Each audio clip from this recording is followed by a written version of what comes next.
Hi crafty friends, it's Donna here, and I've got a set of cards for you today that use stitching dies, both with and without stitching.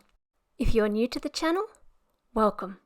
I'm Donna, an Australian living in Tokyo, Japan, and card making as much as I can. If you're returning, welcome back.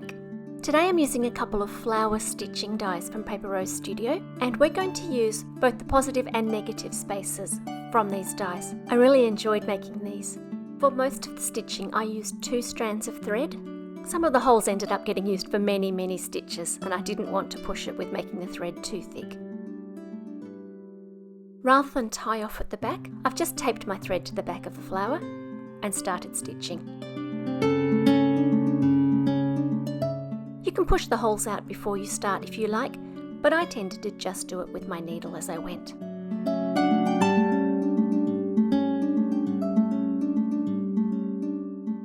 I want these stitches to all line up nicely next to each other, and so as I stitch, I'm holding each stitch in place. I found a couple of lovely variegated threads, but when I took a strand of the threads, the actual strand that I got wasn't always variegated, so you'll notice me jump around a little bit on the flower. That's just so that I can get the dark and light colours spread around the flower.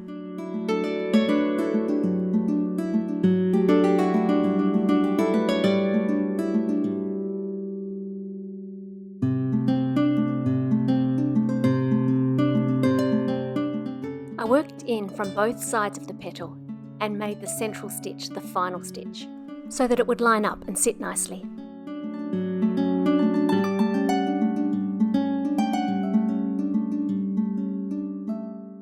I continued like this all the way around the flower, starting and stopping each thread with tape on the back. I decided to use gold thread for the centre of this flower. It's a much thinner thread, so I'm using more strands. 4 strands, I think. I'm not a fan of this gold thread. I liked how it looked in the end, but it was nasty to work with. I seemed to spend a lot of time detangling, re-straightening, and just generally fussing over the thread. You'll notice that after this flower, I bailed and went back to green for the centres. You've got so many different options of how you can organise these flowers, and I've tried to show you different options on every flower I've stitched. For this flower here, I've used a single hole to take each of my stitches out to the edge of each petal, and now I'm using the in-between holes and running 3 threads out of each to make my centre.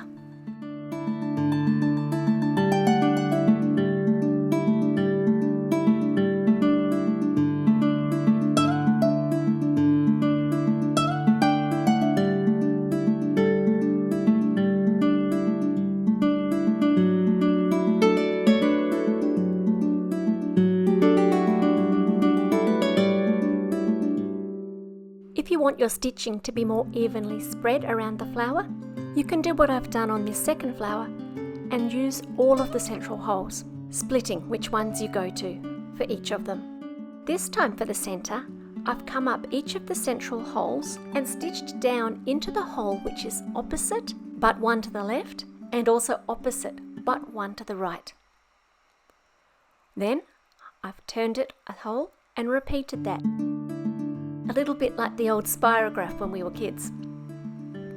As you get towards the end of this pattern, some of them will only need 1 stitch because it's already been completed by the other end, and this made a beautiful little star in the middle. The third flower is a combination of 2 of the things that we already did. The stitches fanning out for the petals and the spirograph star in the middle, this time going from the bigger holes. Here's another one of the dies that I used. This time I used a variegated red thread, and I used a dark burgundy for the centre.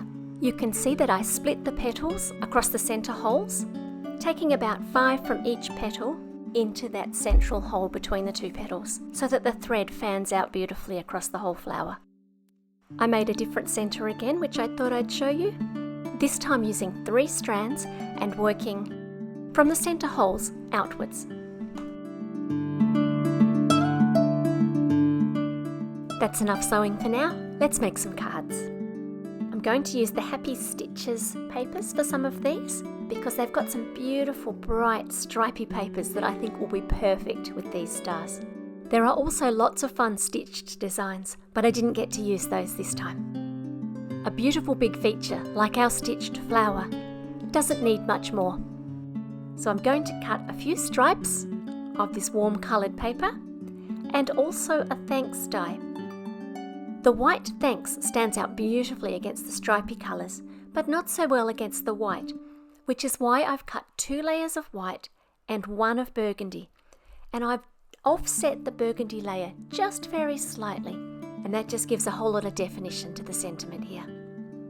I'm using foam tape to pop everything up because between all of the threads at the back and the tape, I feel like it wouldn't lie flat very well, and with the foam tape being a bit spongy, it covers a multitude of sins.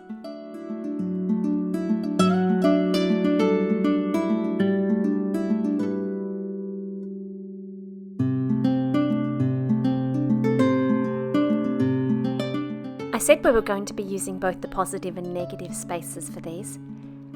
So while we've got this flower out, let's use the negative space. Once again, I'm going to use some stripy paper. This time, cut down to just less than 6 by 6 inches because that's the size of the card I'm going to use. And it turns out that I can cut that so that it's beautiful and symmetrical on that outside colour. Here's the piece that I cut the flower from. And I've cut around that in a square, and I'm going to pop a bit of foam tape on the back.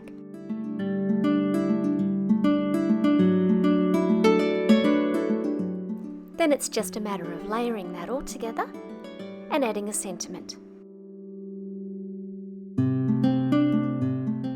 The sentiment for today is from these Super Day sentiments, and I'm going to stamp it a few times, because if I'm going to go to the bother of getting the ink out, I may as well stamp and cut a bunch. A little bit of foam tape to pop that up, and this card is done. It's just a nice simple graphic card, but we may as well not waste the outside of our stitched flower.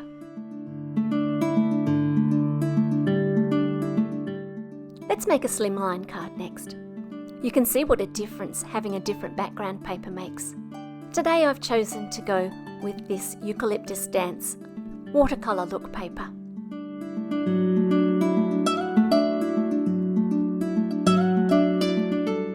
The holes on this die made me worry that the white foam tape might show through. So I'm just covering the holes with a piece of green paper first and then putting the foam tape on.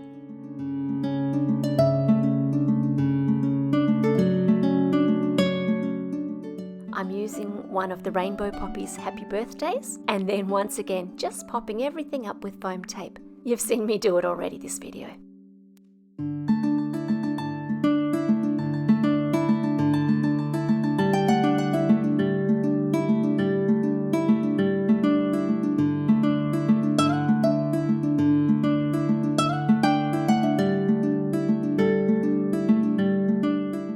Let's use one of the negative spaces to make a quick shaker card. I've cut the piece down just a little and then cut a piece of blue paper from the same paper pad that we used earlier to be my background. Then I'm going to add a front window. I use recycled plastic packaging for this. It's not as stiff as the acetate that you buy, but it does the job just fine, and I like to recycle.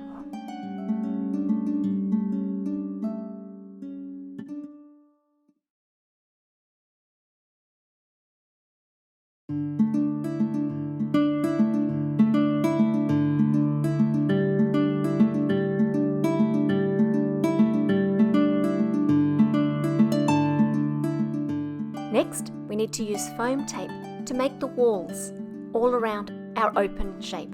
It's really important that these butt right up against each other so no sequins can escape. Once you've gone around the edge of your cutout shape, you can be a little bit more willy-nilly with the tape, which obviously I was.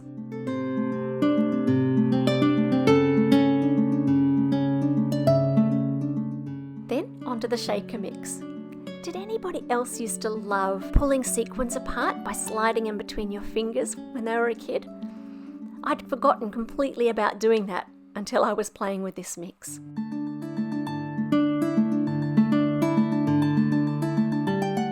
going to use the centre from the die, and I'm cutting it out on a piece of paper which has double-sided tape at the back. Then it's simply a matter of adding my sentiment, which I've also mounted onto the same blue paper, and adding this to a card base.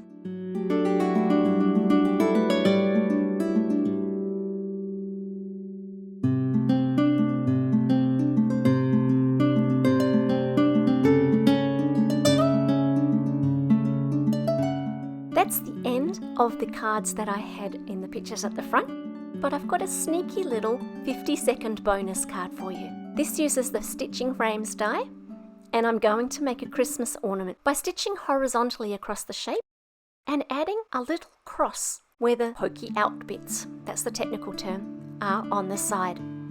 Once I've done that, I've stitched around the outside and then turned around and stitched back again in the gaps from the first stitching. Basically a running stitch and then another running stitch in the gaps.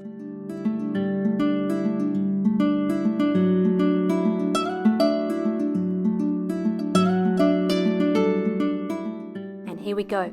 Card construction in 20 seconds.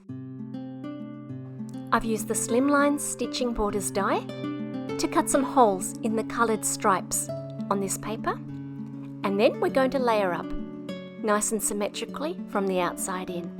Yellow, then white so that you can see the dots, then our striped cut paper, and then the stitched ornament and a sentiment, both backed in yellow.